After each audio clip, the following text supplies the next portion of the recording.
அண்மைச் செய்தியை பார்த்துக் கொண்டிருக்கிறோம். F4 கார் பந்தயத்திற்கு எதிரான வழக்கின் விசாரணையானது நாளை உயர்நீதிமன்றத்தில் நடத்தப்படவிருக்கிறது. F4 கார் பந்தயத்திற்கு எதிரான வழக்கு உயர்நீதிமன்றத்தில் நாளை விசாரணைக்கு வருகிறது. சென்னையில் நடக்கவுள்ள கார் பந்தயத்திற்கு எதிராக பாஜக செய்தி தொடர்பாளர் வழக்கு தொடுத்திருந்த நிலையில் வழக்கை அவசரமாக விசாரிக்க வேண்டும் என உயர்நீதிமன்றத்தில் முறையீடு செய்யப்பட்டிருக்கிறது. இதனைத் தொடர்ந்து நாளை விசாரணைக்கு எடுத்துக் கொள்ளப்படும் என பொறுப்பு தலைமை நீதிபதி அமர்வு கூறியிருக்கிறது. கூடுதல் விவரங்களோடு செய்தியாளர் மதியழகன் இணைப்பில் இருக்கிறார். வணக்கம் மதியழகன், முழு விவரம்.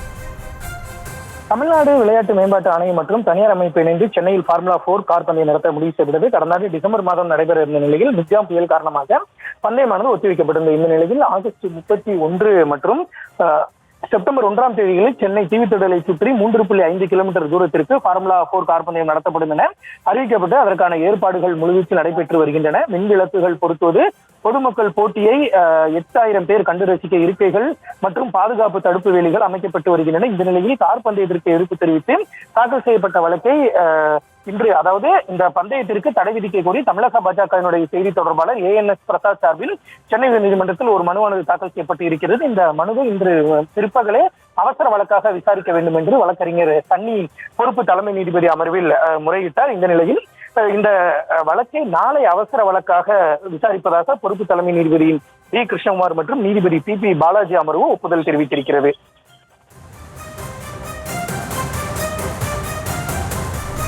F4 கார் பந்தயத்திற்கு எதிராக தொடுக்கப்பட்டிருந்த வழக்கின் விசாரணை நாளை வரவிருப்பதாக தெரிவிக்கப்பட்டிருக்கிறது. விவரங்களை வழங்கியதற்கு நன்றி மதியழகன். செய்திகளை உடனுக்குடனும் துல்லியமாகவும் தெரிந்து கொள்ள சப்ஸ்கிரைப் பண்ணுங்க.